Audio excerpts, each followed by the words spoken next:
Hello, everyone. How's it going? This is Azren, the language nerd here, owner of the Calgary Language Nerds, and welcome to today's YouTube video and, of course, podcast episode.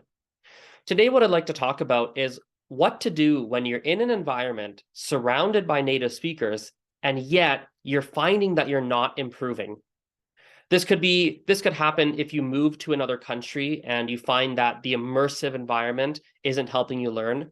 Or perhaps it could happen if you're working in an environment where lots of your coworkers come from a different country and they're speaking that language, but you're not picking it up. These are two very common scenarios. And of course, there are other scenarios where this could happen.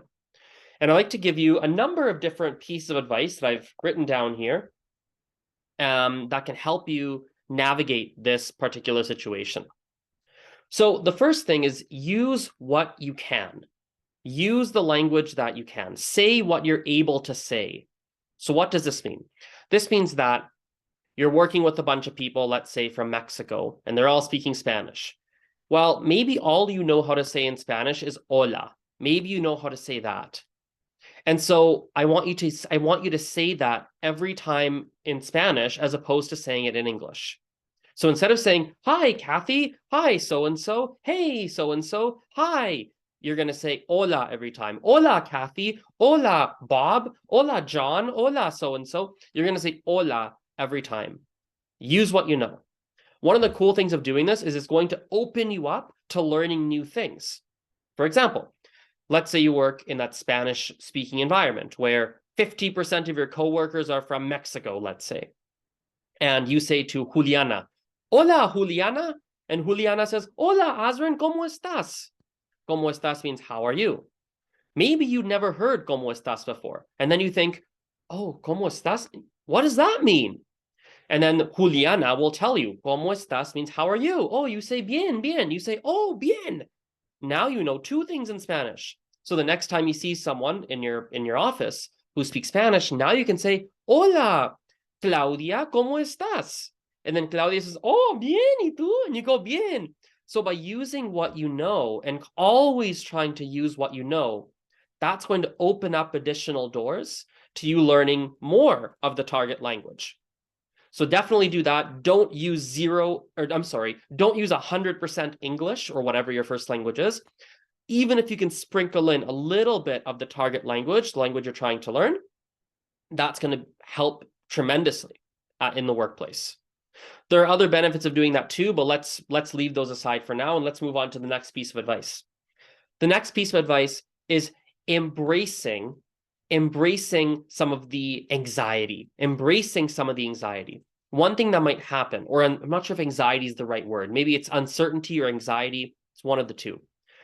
When you're in that environment or everyone around you or a significant percentage of people around you are speaking in one language and you don't speak that language, it is highly probable that you feel anxious, uncertain, maybe uncomfortable. Embrace those feelings. Don't run away from them. You have to embrace them, actually acknowledge them in your brain. Think to yourself, oh, I'm feeling very anxious right now. Embrace it and say, yes, I'm feeling this right now. Because if you run away from it, it keeps chasing you. But if you own it, you can maybe do something with it. You can turn it into a fuel. One thing I do is I embrace it and I make a mental, an actual conscious decision to feel it, but simultaneously keep my eyes forward and keep my eyes on the prize, keep my eyes on the goal. So I'll give you an example of something like this. I was in a meeting earlier this week, and it was a meeting with multiple different people, an important meeting to be fair. And the others had made a decision in the meeting, right? The people there, they'd made a decision that in my head didn't make sense, but I felt as if they were trying to push this decision on me. And I was thinking to myself, no, something here doesn't make sense. And I'm feeling quite pressured. I'm feeling pressured is probably the right word. And I was tempted to just say, oh, yeah, sure, let's just do it to alleviate the pressure. But I knew that was going to make things worse if I did that. So the decision I made in the moment instead was to embrace the pressure, feel it, and go, wow, I'm feeling very pressured right now. I'm feeling stressed. I'm feeling anxious. I just want it to go away.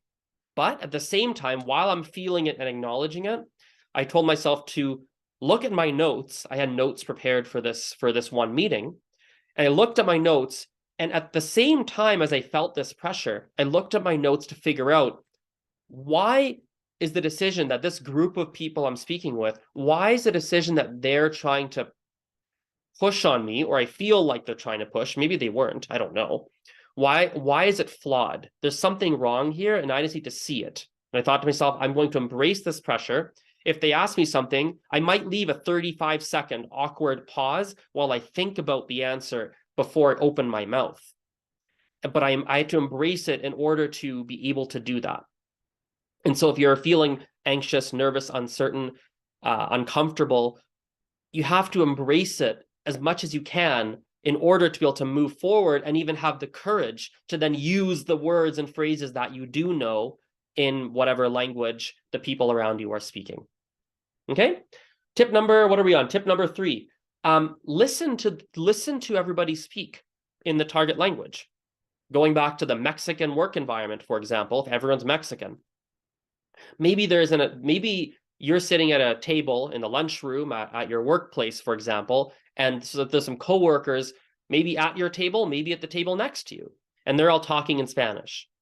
You don't understand a word they're saying, but still listen intently. Listen. See if you can hear even a word or two that you understand. See if you can get used to the sounds of the language. When I was learning Spanish, I was at the university. I was at university studying, and at our university, we had a place called the Spanish Center. The Spanish Center was a place where students could go for homework support or even just practice, casual Spanish practice. Now, most of the people that went there were these graduate students. They were master's and PhD students who all happened to be native Spanish speakers. It was their hangout space. And I would go there almost every day of the week for hours, and I would listen to them talk. I would do my homework there. I would do my class readings there. Sometimes I would use the language that I did know, and I would try to speak even just a little bit with them. But at least 95% of 98% of the time, I was just listening, not understanding, but patiently listening and just focusing to see, can I catch an extra word today? Is there something that I hear today that maybe I heard yesterday? I'm trying to absorb the language as much as possible. At the same time, I'm remembering the previous piece of advice, and I'm keeping those anxious feelings, those feelings of uncertainty or discomfort, I'm acknowledging them while this is happening. Because it's pretty frustrating to be there and to not understand a word or most of what people are saying. But I'm keeping those in check, I'm feeling them, but I'm also continuing to focus on listening to see if there's something I can take from the situation. I found there's something magical about doing that. I can't quite put it into words today, but I do find that can be helpful if you can keep those emotions of uncertainty, of frustration, of anxiety. What if they say something to me?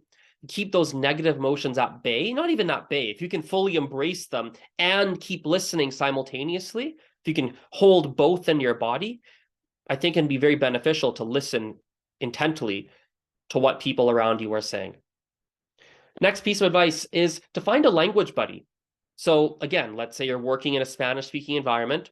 And by the way, you could be in a different type of immersive environment. You might have moved to Mexico or moved to Japan or moved to a country. Maybe who knows what it is, right? But you're in this immersive environment. One thing that can help is to find a language buddy in that environment. I can give you a number of examples like this. I went to school in France for a while. I had a good base in French already, but it was still very overwhelming to be surrounded by these native speakers, and I didn't understand a lot of what they said. But I had a language buddy. I had a friend who from time to time would translate something or would speak slower and try and help. Or after a difficult group conversation I was involved in, he would talk to me and ask me, did you understand what that person said? And I go, no, I missed that. Oh, well, what he said, and explain it to me. I've also had this when I was in Beijing. I met this individual, and I would go to it was called Mandarin Corner, and it's all these native speakers that were wanting to learn English. And I was one of the only English speakers that went. So mostly they'd speak Mandarin and a little bit of English when I would talk to people. But often I'd be in a group of them and they'd be speaking in Mandarin, and I didn't speak much Mandarin at the time. But this individual, he'd try and help me. He didn't speak much English, but he tried to help me understand what was going on. He tried to speak slower. He was more patient and tried to help me. So having one person in your corner in that immersive environment can make a tremendous difference. Next piece of advice here is make sure you practice outside of that immersive environment. So if you're working in an environment where everyone or lots of people speak another language, don't only rely on that environment to learn. Outside of that environment, take some classes, use an app, find a language exchange partner, find a podcast that teaches a language, find something, use some resources outside of that immersive environment so that you can learn some of the target language and use it and maybe give you a hope of being able to speak more in your immersive environment and understand a little more in your immersive environment. So that's a big one. Don't just rely on the immersive environment to learn. Spend time outside of the immersive environment when you get home, for example, to also learn the language that you're trying to learn. Next piece of advice here is learn the essentials first. So what does this mean? Well, I'll explain this to you with an example. I remember maybe 2 years ago, there was a private German student at the Calgary Language Nerds, and she was learning German because she was going to be working in an environment where I think she was an educational assistant in a school, in a German immersion school or something. It was something to that effect. She'd be working with kids, and everyone around her would know German except for her. So she was like, listen, my position starts in 6 months. I know I'm not going to be fluent in German in 6 months. Maybe it was less than 6 months, actually. She's like, I know I won't be fluent by then, but there are some things I just have to know how to say. If I'm talking to kids, I have to know how to say, sit down, stand up, go get your backpack. I don't understand. There were a certain number of things that were crucial to learn immediately that would have a high impact at her job. So if you're in whatever immersive environment you're in, there are always going to be certain things that if you learn them will have a high impact. You'll be able to use it all the time. So a very banal, simple example would be something like hello. If you were going to an environment with a bunch of native speakers of another language, you better know how to say hello. You better know how to say goodbye or please, thank you. Like these are things that you'll use all the time. Maybe if you're in an environment where it's a work environment and you're working in a factory or something like that, maybe you should learn some of the key verbs associated with working in a factory, or maybe some of the machinery that people are using. You should learn those words right away because you're going to hear those all the time and you can probably use those words all the time yourself. Does that make sense? So learn essentials first. Whatever's essential for your particular immersive environment that you find yourself in, learn the essentials first to be able to give yourself a prayer of somewhat understanding what people are saying and somewhat being able to express yourself. And the last point here is being patient and keeping your expectations realistic. Listen, the biggest thing that I see, particularly with people who are not language learning enthusiasts, is they want to learn a language and they want to just learn it fast. They want to just spend a couple months and just learn everything really quick, almost like in an overnight fashion. And maybe it's not really overnight, but it's really fast. They don't want to go through the difficult process of learning a language. They don't want to go through the process. They want to skip ahead to the finish line. In fact, a lot of language learning enthusiasts also feel that way too. It's not just non-language enthusiasts. And you can't skip to the finish line. It's very difficult to just skip ahead to the finish line. You have to work through that process. Now, you can work through the process faster. That's possible. And of course, there are a million videos and podcasts and blog posts about how to learn a language faster. Of course, that's the case. But you do have to go through the process and you can't skip ahead to the finish line. So treat it as a marathon. Understand that you're going to have to go through the steps. It's going to be a little bit difficult. Hopefully it's fun as well. Make it enjoyable, engaging as well. But you are going to have to go through all those steps. Do not skip ahead to the finish line. And so keep your expectations realistic. Be patient. Go step by step. And here's a last piece of advice that you might find helpful, something I very recently started to do. I posted this on my blog, I believe, as well. It's from an Instagram account, which is called, I think it's called Behavior Hack. And it talks about when you want to make progress at something, if you feel stuck, for instance, the key is to think in 100s. Answer 100 emails. Take 100 steps. Do 100 of one task. One task, 100 repetitions. So I've been doing this myself actually recently. It's been very helpful for me. I'm going to open it on my computer literally right now, actually. I have this document, which I call the 100 item checklists is the name of it. So I have different things that I want to get done. And what I've told myself is I'm going to take 100 steps for each of these things that I want to get done per week, or I'm going to get them done within a week. It's either 100 steps or just get it done, because sometimes they're really simple and it doesn't take 100 steps. So for example, I'm making the spring schedule for the language learning social events I organize here in Calgary for language learners. And so there's a number of events I want to organize. So I've written down, languages and beers. That's an event I run. So I've written down 5 steps so far. Step 1 is decide what the format of the event will be. I've run this event before, but I think I want to make some changes. So I wrote underneath that bullet point a few notes of what I want the format to be. Then I said, decide what the frequency of the event is. Decide who you want to help you run these events. Talk to these people that you want to help you and see if they're interested in helping you.